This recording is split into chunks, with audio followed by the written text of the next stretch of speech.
I have been house mistress at Briarcombe School for 30 years, and if you had asked me, on the morning of any given founder's recital, to describe my job in a single sentence, I would have told you it was the business of keeping 40 children fed, clothed, and reasonably honest with one another for 9 months of the year while their parents got on with the rest of their lives.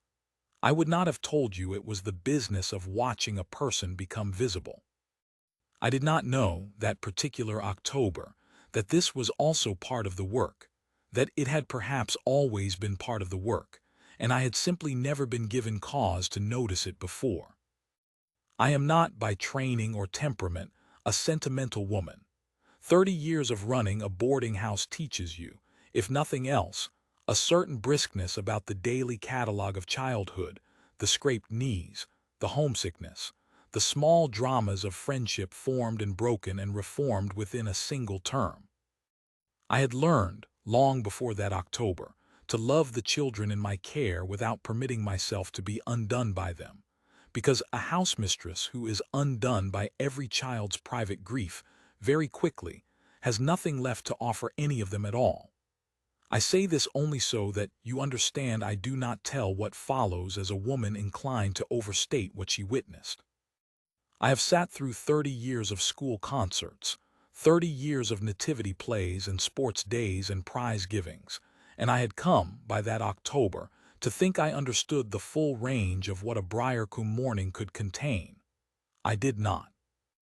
Briarcombe sits at the edge of a small market town, an old stone building that was a rectory before it was a school, and has the drafts to prove it: high ceilings, deep windows, radiators that clank rather than warm. It has never been a grand institution. It has no famous alumni to speak of, no ivy-draped quadrangle that appears in glossy prospectuses, nothing to recommend it beyond a genuine, unfashionable seriousness about the children in its care. What it has, and what it has had since its founding 140 years ago, by a wool merchant named Josiah Wren, who believed, unfashionably for his era, that talent did not respect the size of a father's bank account, is a small number of what we call working scholarships, places offered, each year, to a handful of children whose families could never otherwise afford the fees, on the condition that the children themselves contribute a few hours a week to the running of the school. It is, by modern standards, an old-fashioned arrangement, and I know there are people in the town who consider it faintly embarrassing, a Victorian relic dressed up in the language of opportunity. I have never seen it that way. I have watched, over 30 years, a great many quiet, overlooked children pass through those scholarship places and come out the other side with something no fee-paying pupil could buy them, though I would have struggled before that October to tell you precisely what that something was. Nell Sorrell arrived at Briarcombe on a wet afternoon in late September, 2 years before the events I am about to describe, delivered by a county social worker in a small gray car with a single cardboard box of belongings on the back seat. I remember the day clearly because it was the sort of arrival I had by then seen a dozen times before and never quite grown accustomed to, the particular stillness of a child who has learned, very recently and very thoroughly, that the world can be taken apart around you without warning. She did not cry. She did not ask questions about where her room was or when meals were served, the ordinary anxious currency of a new pupil's first afternoon. She simply stood in the entrance hall with her cardboard box held against her chest, waiting to be told where to put herself, and I remember thinking, even then, that there was something in her bearing that did not belong to a 9-year-old, a kind of exhausted competence, the composure of someone who had already, in the space of a single January night, learned everything she needed to know about how quickly a life could be reduced to what fit in one box. I was given the barest facts by the social worker, delivered in the clipped, careful language such people learn to use about the worst thing that has ever happened to someone: a house fire, faulty wiring in an old cottage 2 counties over, both parents lost, no surviving family able or willing to take her in, hence the scholarship place that had, by very great fortune, opened up that same month. Nobody mentioned a piano. Nobody mentioned that her mother had once had a career, however brief, under a different name, in halls I had never heard of, in towns I had never visited. I did not think to ask. I settled her into her dormitory bed, showed her where the bathrooms were, told her breakfast was at 7:30, and went on with the ordinary business of the term. And it did not occur to me, not once in 2 years, that I had been given only the outline of a life and had never troubled to ask what filled it in. Nell Sorrel had held one of those places for 2 years by the time the events I am about to describe took place. She had come to us at 9, the sole survivor of a house fire that took both her parents in the space of one January night. A joiner, and though almost nobody at the school knew this, a woman who had once studied piano seriously enough to have played, before her marriage, in provincial recital halls under her maiden name. I say almost nobody knew it because I certainly did not. Not for the first 2 years Nell was in my care. And I want to be honest about that failure before I tell you anything else, because it sits at the center of everything that follows. I had fed that child, mended her uniform, sat with her through 2 Christmases she spent alone at the school because there was no family left to send her to. And I had never once thought to ask her what her mother used to do before she was somebody's mother. It did not occur to me that there was a before worth asking about. That is, I think now, the precise shape of the harm this kind of overlooking does, not cruelty, nothing so dramatic as cruelty, simply a failure of curiosity, extended patiently over years, until a whole person goes unexamined in plain sight. Nell's scholarship duties were modest.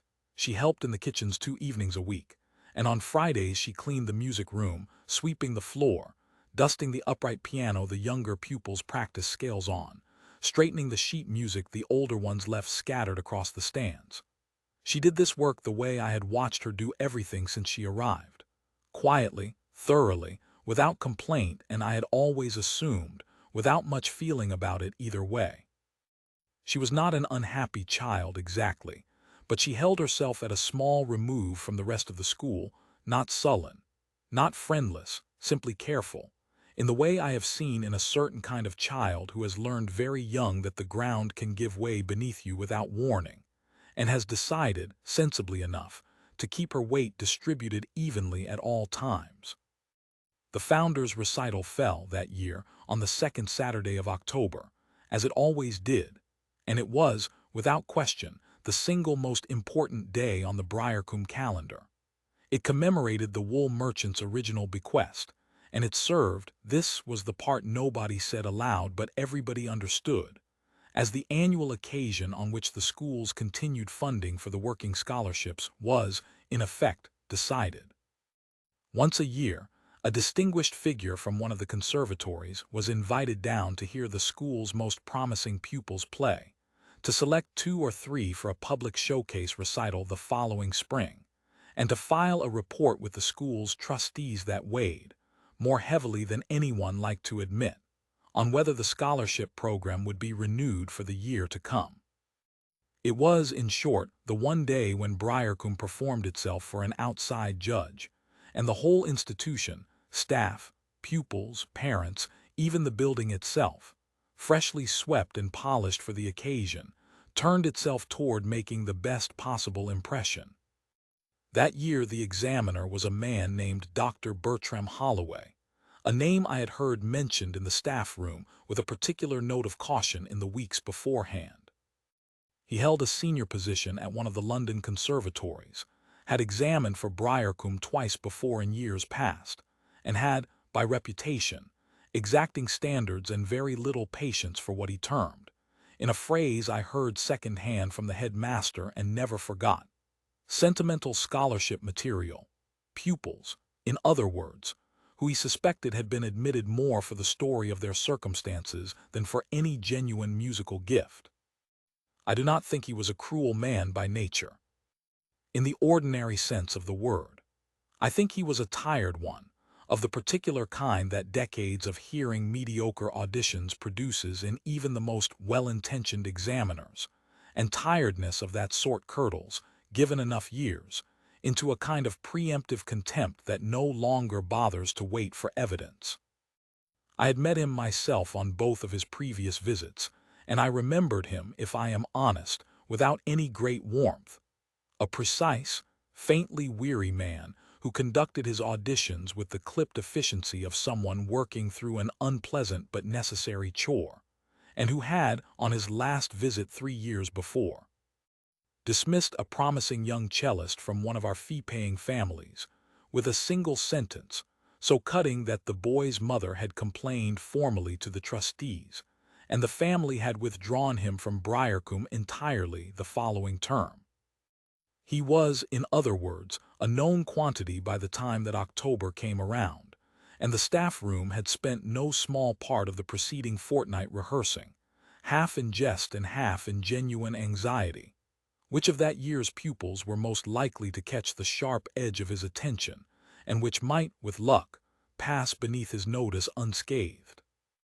Nobody, in all that rehearsing, had once considered that the sharpest edge of the morning might fall not on a nervous fee-paying pupil at all, but on the quiet scholarship girl mopping the floor before anyone else had even arrived. He arrived early, which surprised nobody who had heard the stories. Dr. Holloway was known for arriving early to catch a school, as he reportedly put it, as it actually was, not as it had tidied itself to be seen. He came through the front door at 8:30, a full hour before the first families were due, dressed in a dark wool coat against the October chill, carrying a leather folder of assessment forms under one arm, and made his way, without waiting for anyone to greet him properly, directly to the music room, where the auditions were to be held. The school had been readying itself for that arrival for the better part of a fortnight, in the particular anxious way institutions ready themselves for a single day on which a great deal quietly depends. The gravel drive had been raked. The brass door furniture had been polished twice over. In the practice rooms along the east corridor, I had heard, for a full 10 days beforehand, the same handful of pieces played and replayed by that year's auditioning pupils, until the walls themselves seemed to have absorbed the anxious repetition of it. A Chopin waltz worried at, over and over, by a boy called Peter Dunmore who fumbled the same descending run every third attempt. A violin sonata rehearsed with grim determination by one of the older girls. And most persistently of all, a Mendelssohn piece attempted, abandoned, and attempted again by Camilla Ashworth Price, who had been practicing for the occasion since August and had confided in me, only the week before, in the particular breathless way anxious 12-year-olds confide in housemistresses, that she thought she might actually be sick with nerves before the day arrived. I happened to be crossing the entrance hall at that exact moment with an armful of programs for the day, and so I saw, from a small distance, precisely what he saw when he opened the music room door. Nell was on her knees in the far corner, wringing out a cloth over a bucket, having just finished mopping the wide strip of floorboard beneath the windows, where the radiator condensation pooled every autumn morning. She had her school cardigan pushed up past her elbows and a faint smudge of floor polish along one forearm, and she looked up at the sound of the door, not startled exactly, simply attentive, the way she looked up at any interruption to a task, and went back to wringing out her cloth when she saw it was nobody who required anything of her. Dr. Holloway stood in the doorway for a moment, taking in the room, the upright piano in the corner where the younger children practiced, the grand piano at the center that had been specially tuned the day before for the auditions, the neat rows of chairs already set out, and the small kneeling figure with her sleeves rolled up, finishing the last of the morning's cleaning before the room needed to look, for the benefit of the paying families about to arrive, as though it had never required cleaning at all. "Well," he said, in the particular carrying voice of a man who has spent decades speaking to rooms rather than to individuals within them, "I see the school still believes in getting its money's worth out of the scholarship arrangement." He said it lightly enough, the sort of remark that might, delivered to an empty room, have passed for a joke nobody was meant to take seriously. But the room was not empty. By then, the headmaster had appeared behind him in the corridor, along with two members of the trustee board who had come down early to greet the examiner, and behind them, drawn by the sound of arriving voices, the first cluster of that morning's fee-paying families, the Ashworth Prices, I remember, with their eldest daughter Camilla, who was auditioning that day and had been practicing for the occasion since August. Nell rose from her knees, set the bucket and cloth to one side against the skirting board, and stood with the particular unhurried composure I had watched her bring to every task in 2 years of knowing her, waiting to be told whether she was wanted for anything further or free to go. Dr. Holloway looked at her for a long moment, and I could see, even from where I stood in the doorway with my armful of programs, some small internal calculation taking place behind his eyes. The calculation, I understood only much later, of a tired, clever man reaching for a way to demonstrate, in front of an audience of trustees and paying parents who mattered a great deal to his own standing with the school, that he was not a man easily impressed by manufactured sentiment.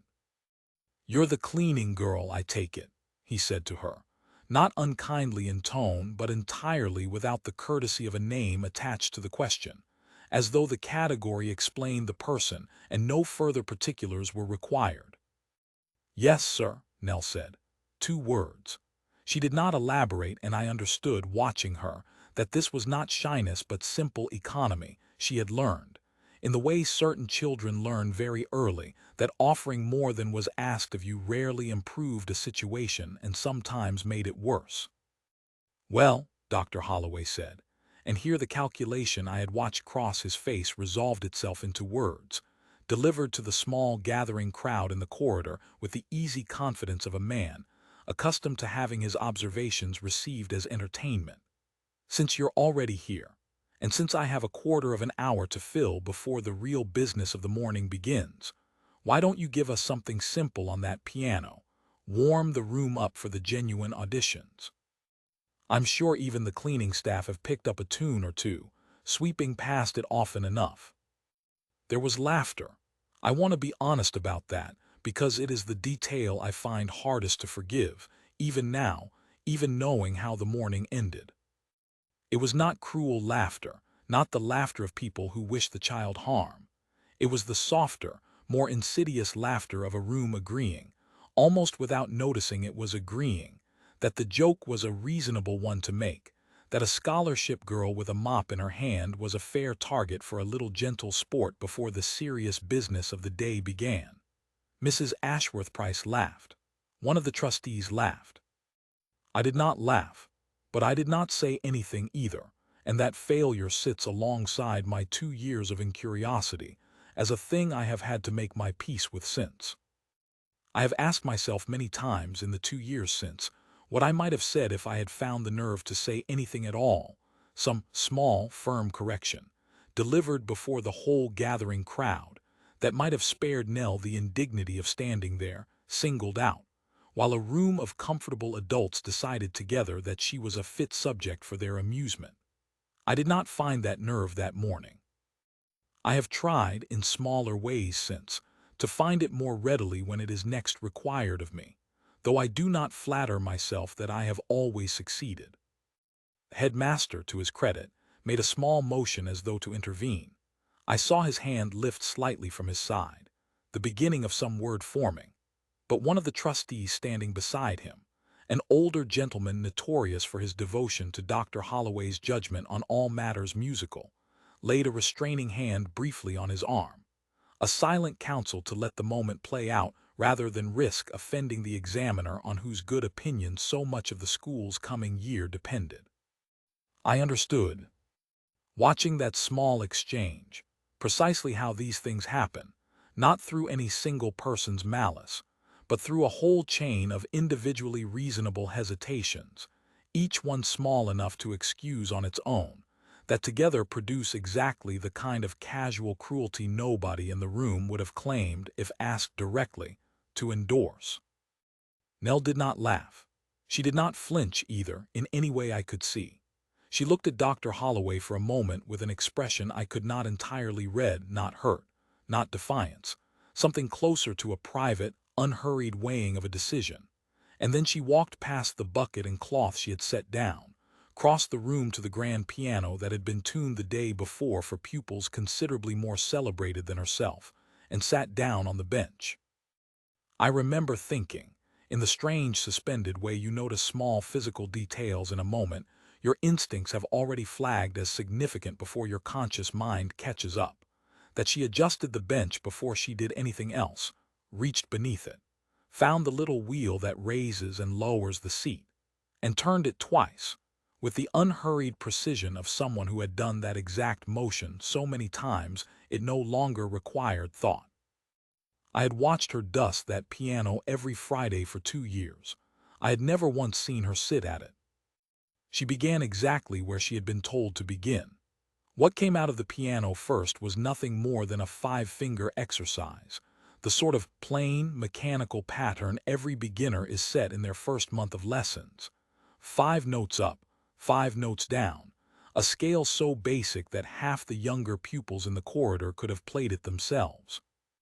She played it once through, evenly, without any flourish, and I watched Dr. Holloway's mouth begin to arrange itself into the small, satisfied shape of a man whose low expectations have been promptly confirmed.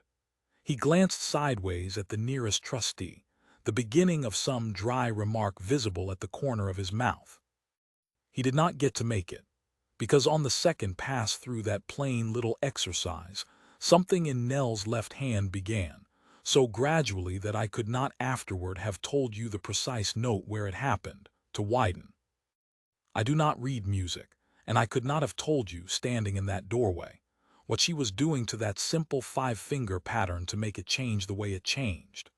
Only that beneath the same 5 notes her right hand kept quietly repeating, something else was beginning to gather in the lower register. A slow, spare, deeply sad figure that had nothing to do with any beginner's exercise I had ever heard drift down the corridor from that room.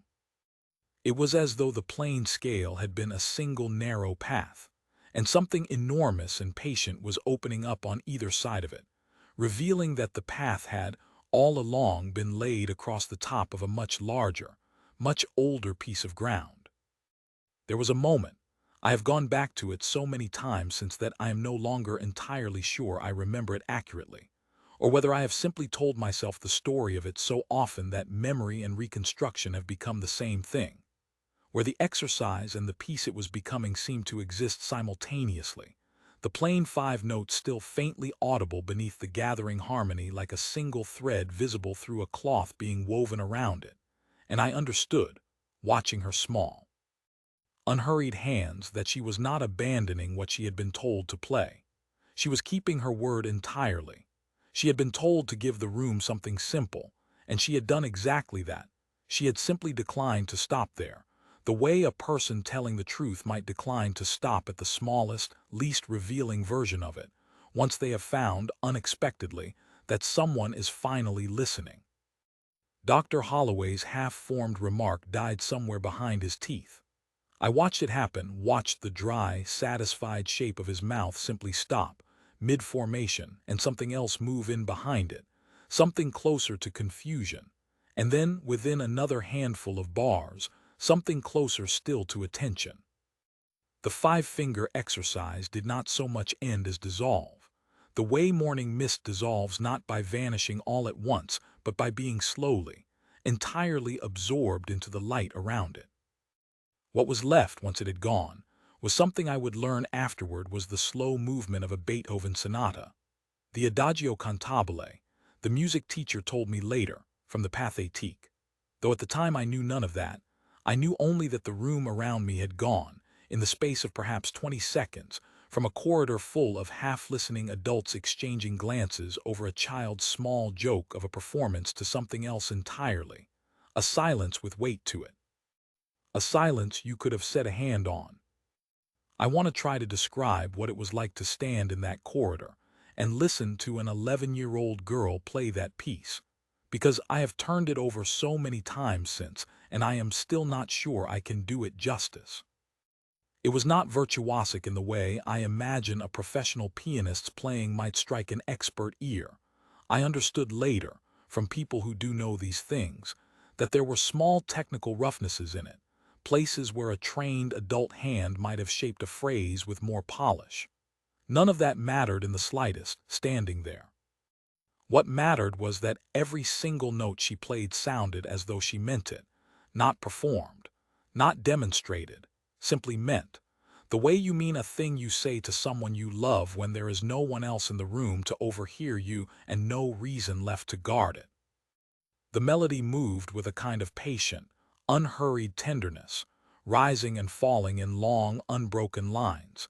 And beneath it, that same slow figure in the left hand continued its steady, rocking motion, like something being gently carried or gently put to sleep. The Ashworth Prices stopped talking. I noticed it because Mrs. Ashworth Price, who had laughed loudest at Dr. Holloway's joke not 5 minutes before, had gone entirely still, one gloved hand come to rest at her collarbone, her eyes fixed on the small figure at the piano with an expression that had nothing left in it of amusement.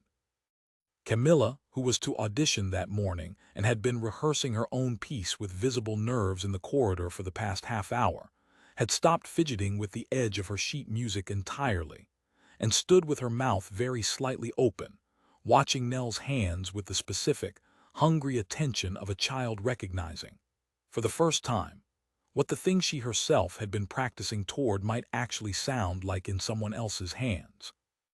I found that my own eyes had filled, and I did not at first understand why. I told myself it was simply the music, the way music does sometimes catch you unprepared, but I knew, even as I told myself that it was not the whole truth. It was watching a child I believed I had known for 2 years reveal, in the space of 4 unbroken minutes, an entire private world I had never once suspected existed behind her careful, economical 2-word answers, her rolled-up cardigan sleeves, her unhurried competence with a mop and bucket. I thought of every Friday I had passed that music room and heard nothing but the ordinary scratch of a broom on floorboards, never once wondering what she thought about while she swept, never once asking. I thought of the 2 Christmases she had spent alone at the school, sitting with me in my small sitting room by the electric fire, and how I had filled those long, quiet evenings with talk of my own memories, my own family, and never once thought to ask what songs, if any, had filled her house before the fire took it. The piece rose, somewhere in its middle passage, into a fuller, more urgent version of itself. The same tender melody now doubled in octaves, the left hand's rocking figure swelling beneath it into something closer to a full accompaniment, filling the corridor, and, I imagine, the whole ground floor of the school with a sound that old stone building, built as a rectory 140 years before any of us were born, seemed almost to have been waiting its whole existence to hold. I watched the headmaster, a man I had never once seen show any emotion beyond dignified approval at a good school report, press the back of one hand briefly to his mouth. I watched one of the trustees, an elderly gentleman who had sat through every founder's recital for the past 15 years with an expression of polite endurance, lean forward in a way I had genuinely never once seen him lean toward anything in all that time.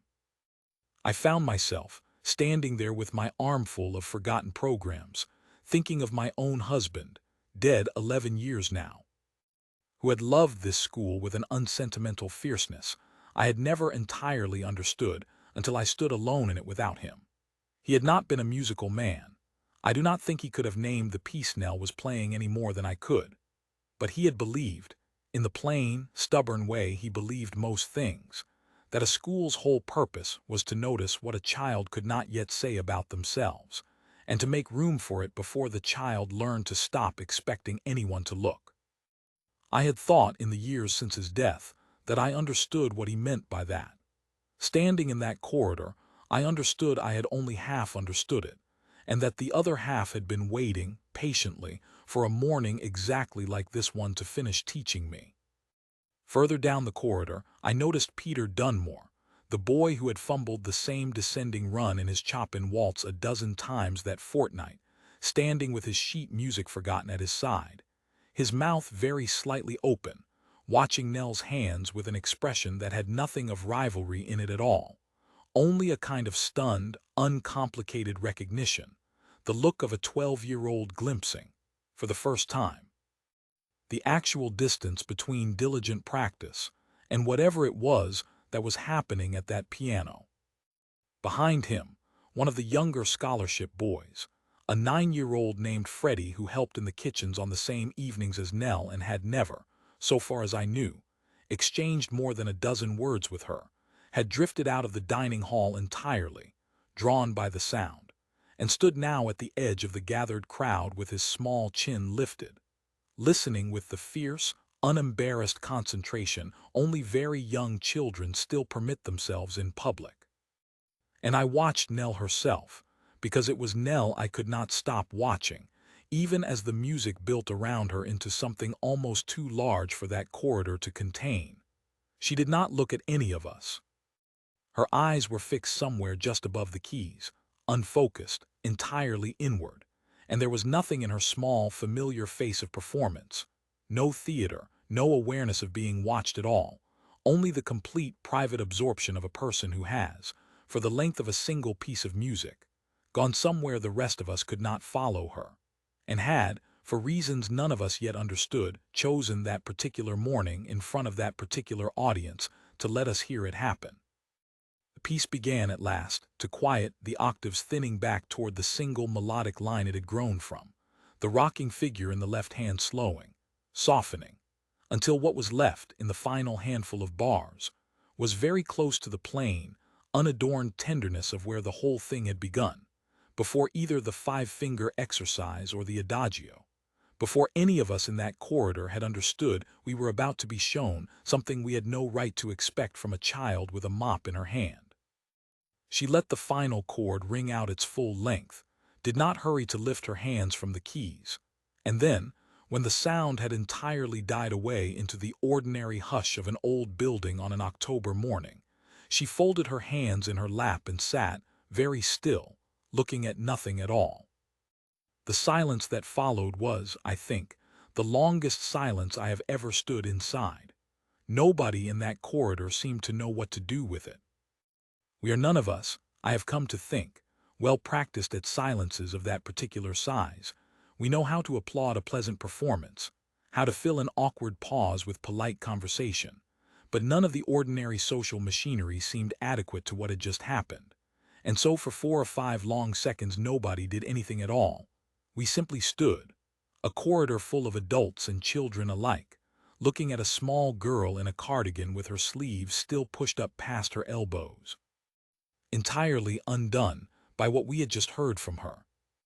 It was Camilla Ashworth Price, of all people, who broke it, the fee-paying pupil auditioning that very morning, the one with the most obvious reason in the world to feel threatened by what she had just witnessed. She began to clap, single-handedly at first, and then the whole corridor seemed to come loose at once, applause breaking out not in the ordinary polite rhythm of a pleasant recital, but in a ragged, overtaken way, several of the parents already reaching for handkerchiefs, the elderly trustee clapping with both hands raised well above his usual reserved posture, Mrs. Ashworth Price openly weeping now, no longer troubling to hide it behind her gloved hand. I looked for Dr. Holloway. He had not moved from where he stood at the front of the small crowd, his leather folder of assessment forms still tucked under one arm, entirely forgotten. His face had the stripped, unguarded look of a man who has spent 30 years building a professional identity around the precise ability to distinguish genuine musical gift from sentimental noise, and has just watched a child he dismissed with a single careless sentence demonstrate, without any apparent effort at all, exactly the kind of gift his entire career existed to identify and champion. Demonstrate it, moreover, using precisely the plain, unpromising material he himself had handed her as a joke. He did not say anything for a long moment. I do not think he was capable of it. When he did finally speak, it was not to the room. He crossed the small distance to the piano, knelt slightly so that he was closer to Nell's eye level, and asked her, in a voice that had lost every trace of the carrying, performative confidence I had heard from him not 10 minutes before, what she had just played. "The slow part from a Beethoven sonata," Nell said. "My mother used to play it. She played it to me every night when I was small before I went asleep." She paused, and then, with the same economical plainness she had used to answer his first question, added, "I hadn't played it for anyone before, only ever by myself. I don't know why I played it today." "Where did you learn it?" he asked her, and I noticed that his voice, usually so trained to fill a room, had dropped to something almost private, as though he had forgotten, for the moment, that a corridor full of people was still watching him. "I never learned it exactly," Nell said. "I just remembered it. I remembered the shape of her hands, and I tried to make my hands do the same shape, and after a while it started sounding right." She considered this a moment longer, and then, in the closest thing to an unprompted addition I had ever heard from her, said, "I clean this room every Friday. Nobody's ever here after. I used to stay a bit longer than I needed to." Dr. Holloway did not say anything for a moment after that. I watched something move across his face that I can only describe, looking back, as a kind of professional vertigo, the particular disorientation of a man whose whole career has trained him to locate talent through years of formal evidence. Examinations passed, teachers credentialed, methods properly taught, suddenly confronted with a gift that had built itself, unsupervised. Out of nothing but grief and an empty room, and a child's stubborn refusal to let a sound disappear entirely from the world, just because the person who made it first was gone. I have thought about that last sentence more than almost anything else from that morning. I do not think she entirely knew why either. I think some decision had been made in her, standing in that music room being told to give the room something simple, that she did not fully understand herself until the piece was already 3/4 finished. Children carry more than we allow ourselves to notice. Nell had carried the sound of her mother's hands on a piano for 2 years, alone, in a school where nobody had ever once thought to ask if she carried anything at all, and something about that particular morning, the mop, the joke, the careless dismissal of her entire self into a single unexamined category, had finally, after 2 years of careful weight distribution, tipped something loose. It was the headmaster, in fact, who did the small piece of research none of us had thought to do in 2 years, and who told me the results of it privately, in his study, that same evening. He had written, on a hunch prompted by Dr. Holloway's questions, to the county archive that held the old concert programs of the regional halls, giving them the maiden name Nell had supplied, and had received back within the week photocopies of 3 separate programs from a hall in a market town 40 miles from where Nell had grown up, each one listing a young pianist by that same name among the evening's performers, once as a supporting recitalist and twice, in the 2 years before her marriage, as the featured soloist. The reviews, clipped from a local newspaper and folded in among the programs, were modest but genuine, a player of unusual sensitivity, one of them read, who ought on this evening's showing to go considerably further than a provincial hall. She had not gone further, as it turned out. She had married a joiner instead, moved to a small cottage 2 counties away, and had, so far as the headmaster's careful research could establish, never performed publicly again. Whether that had been her own choice, freely made, or simply the ordinary erosion that happens to a great many women's ambitions once marriage and motherhood arrive to fill the hours a career once occupied, none of us could say, and I have never asked Nell to guess at an answer. She is, in any case, too young to know with any certainty. What I do know is that the woman had kept playing privately in her own small house, for her own small daughter, every single night, until the night a fault in old wiring took the house and everyone in it but the child, and that the daughter had kept that sound alive afterward alone, for 2 more years, in a music room she was permitted to clean, but never, until that October morning, to properly claim. Dr. Holloway did not say very much more, standing there. He asked her mother's name, wrote it down in his leather folder with a hand that was not, I noticed, entirely steady. He asked whether she had ever had formal lessons since coming to Briarcombe, and when Nell told him no, that she had simply gone on practicing alone in the music room on Friday evenings after her cleaning was finished, using whatever sheet music the older pupils left lying about, something crossed his face that I can only describe as a kind of professional grief. The particular grief, I imagine, of a man who has spent his whole career hunting for exactly this and has just discovered, too late by 2 entire years, that it had been sweeping a floor beneath his notice the whole time he wasn't looking. He did not deliver the report he had come to deliver that day, at least not in the form any of us had expected. I learned in the weeks that followed that Dr. Bertram Holloway had gone back to London and filed, alongside his ordinary assessment of that year's auditioning pupils, a separate letter to the school's trustees recommending, in terms the headmaster described to me as considerably more forceful than his usual style, that Briarcombe's working scholarship program be not merely renewed but expanded, and that funds be found from whatever source the trustees could locate. For private piano tuition for Nell Sorrell specifically, tuition he personally offered to arrange and, I later learned from the headmaster in strictest confidence, to help fund out of his own resources.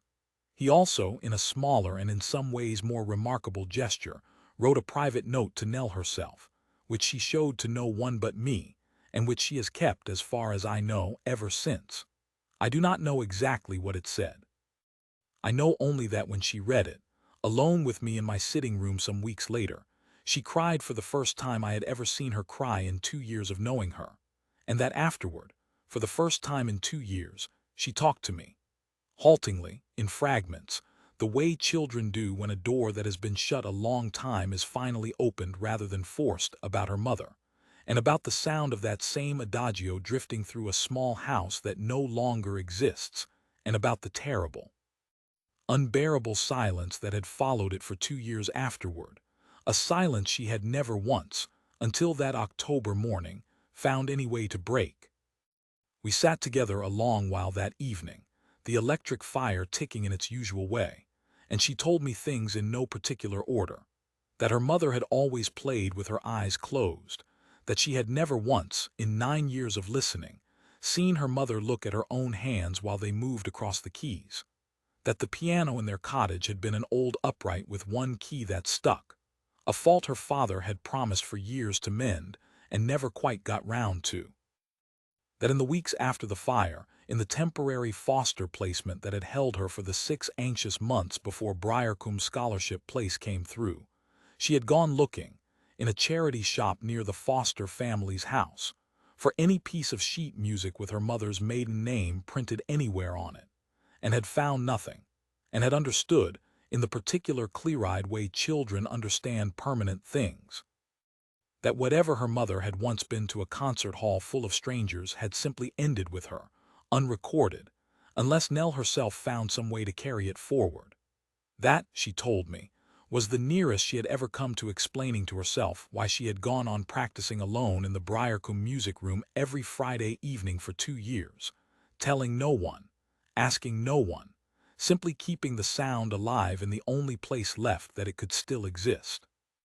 I did not have very much to say to any of that evening, beyond the ordinary things one says, that I was glad she had told me, that I wished she had felt able to tell me sooner, that I would make certain from then on, that she never again had cause to think her mother's memory was a thing to be kept entirely to herself.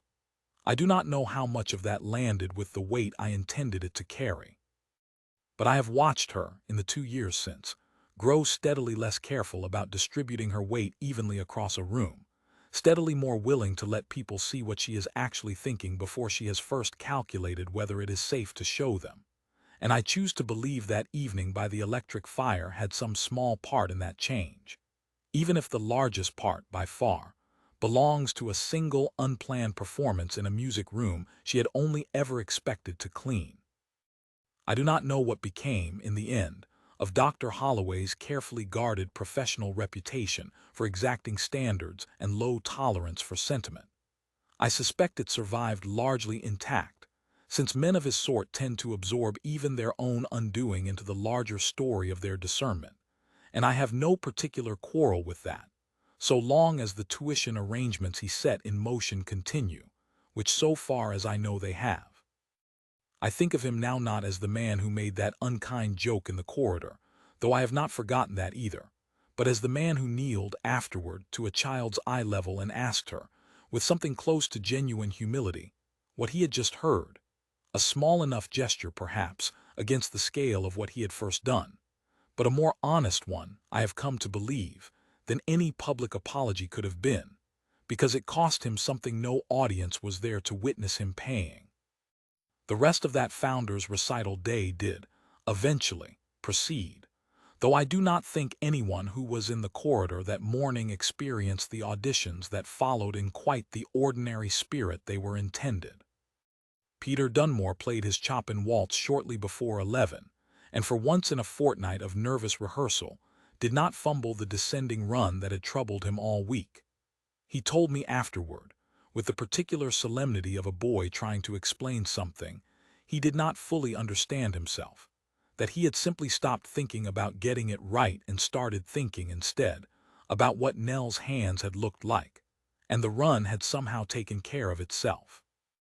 Camilla Ashworth Price played her Mendelssohn shortly after lunch, and I watched her mother weep through the whole of it in a way that had nothing left of the earlier laughter in the corridor, and everything, I think, of a mother recognizing, perhaps for the first time that day, how much of what her own daughter had been offered without ever having to ask for it.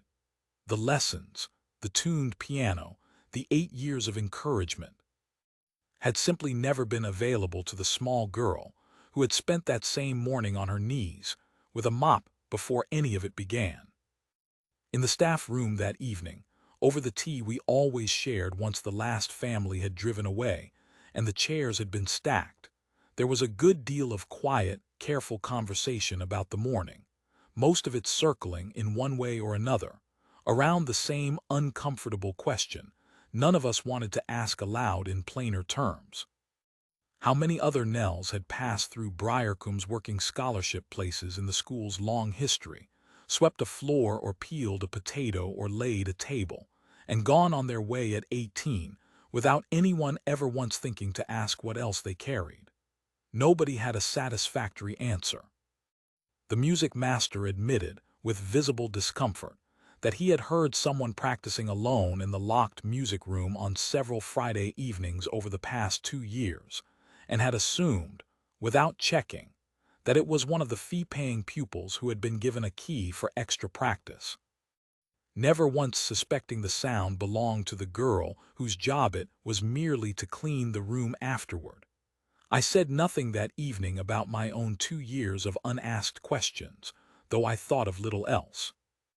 In the weeks that followed, I noticed a small, steady change in how the other pupils treated Nell, nothing dramatic, no sudden outpouring of friendship from children who had, until that October, barely registered her presence beyond a polite nod in the corridor, but a gradual thawing, the kind that happens when a person who has always seemed slightly outside the ordinary current of school life is suddenly, unmistakably, seen to belong at its center.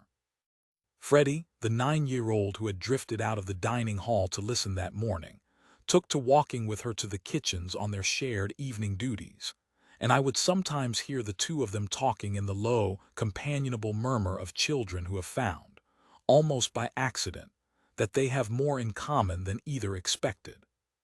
Camilla, to her considerable credit, sought Nell out within the week and asked, with a directness I found rather moving in a 12-year-old, whether she might show her how she had learned to play like that, a question Nell answered, I was told, with her usual 2 or 3 careful words, and a willingness that surprised everyone including herself, to sit down at the piano beside a girl whose family could have bought and sold her own circumstances a dozen times over, and simply share what she knew. Dr. Holloway heard every audition that day with, I was told afterward by the music master, a more scrupulous and generous attention than he had reportedly ever shown in his 2 previous visits to Briarcomb, as though something in him had been recalibrated that morning, some private instrument reset to a finer tolerance than it had been operating at in years. He selected in the end 3 pupils for the spring showcase recital, as he always did. Camilla, whose Mendelssohn he praised in careful, professional language. Peter, whose recovered chop and run he singled out with what the music master described as unusual warmth. And Nell Sorrell, whose name he wrote into his report, I later learned, not as a scholarship curiosity to be noted and set aside, but as the piece's stated headline recommendation, the pupil, in his own words, that the trustees ought to understand the entire working scholarship program existed to find. I did not see Nell play again in front of an audience until the following spring, at the showcase recital Dr. Holloway had selected her for, held that year not in our own drafty music room, but in the concert hall of the very conservatory he taught at, a building with proper raked seating and stage lighting, and none of Briarcomb's clanking radiators to compete with. I traveled up for it on the train with the headmaster and 2 of the trustees, all of us, I think, privately uncertain what to expect. The private, unwitnessed grief of a single corridor performance is one thing. A formal stage, a paying audience, a printed program with her name set out in the same typeface as pupils who had studied for years at proper conservatories, seemed to me, on the train journey up, an altogether different and more exposing proposition, and I worried more than I admitted to anyone that we might be asking too much of a child who had found her way back to the piano by accident rather than by any settled intention to be looked at. I need not have worried, though I understand now that my worry was never really about Nell at all. It was about myself, and about the particular fear anyone carries who has failed to notice a person properly once and dreads discovering they have failed again. She walked onto that stage in a plain navy dress the school had bought for the occasion, sat, adjusted the bench with the same 2 unhurried turns of the wheel I had watched her make in the music room 6 months before, and played the same adagio, now supplemented, 6 months of proper lessons having done their quiet work, with a slow movement of a Schubert piece I did not recognize and did not need to, because by then I had stopped listening for the names of things and started simply listening. The applause, when it came, was the ordinary, generous applause of a conservatory audience for a promising young player, warm but measured, entirely unlike the ragged, overtaken sound that had broken out in our corridor the previous October. And I found, sitting in my raked seat with the headmaster beside me, that I minded this difference not at all. That earlier sound had been the sound of a room discovering something it had no right to expect. This later sound was the sound of a room simply, correctly, appreciating something it had been told in advance to expect, and there was a particular satisfaction in that ordinariness, in watching a gift that had once gone entirely unnoticed take its rightful, unremarkable place among the other gifts a room of strangers had gathered to hear.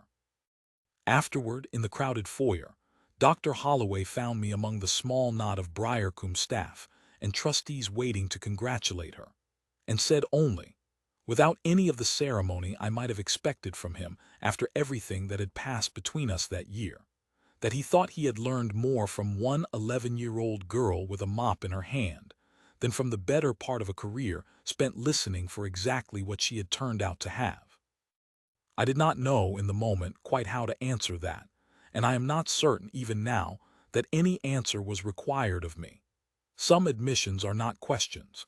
They are simply a man setting down, in front of a witness, the weight of something he has finally agreed to carry properly, and the only decent response to that kind of admission is to let it stand unembellished and to trust that he will go on carrying it.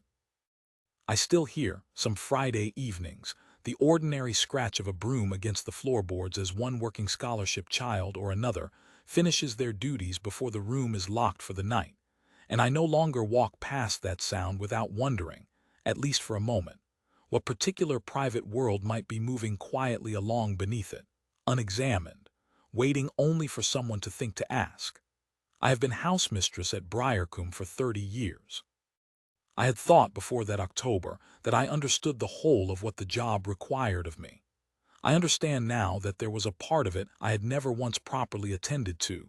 Not the feeding, not the mending, not even the quiet, patient keeping of 40 children safe through 9 months of the year, but simply the asking, the plain, ordinary act of wondering what a person carries that they have never yet been given occasion to show you. It is, I have come to think, the cheapest and most difficult thing in the world to offer someone, and I intend, for whatever years of this work remain to me, not to withhold it again.